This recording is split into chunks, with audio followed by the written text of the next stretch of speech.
ডিসেম্বরের Sydney firework শুধু সুন্দর না, এটি পৃথিবীর সবচেয়ে ব্যয়বহুল আতশবাজির একটি।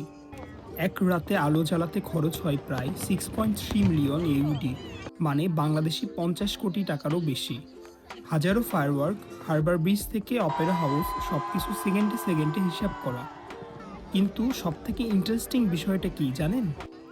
এই আয়োজনে আগে থেকেই পাখিদের নিরাপত্তা নিয়ে আলাদা পরিকল্পনা করা হয়। নির্দিষ্ট শব্দমাত্রা, নির্দিষ্ট উচ্চতায় ফায়ারওয়ার্ক, পরিবেশ বান্ধব আতশবাজি, ওয়াইল্ডলাইফ এক্সপার্টদের পর্যবেক্ষণ। উদযাপন হোক কিন্তু প্রকৃতির সম্মান রেখে, এই বার্তাই দেয় সিডনির 31st night. Crazy night but responsible celebration.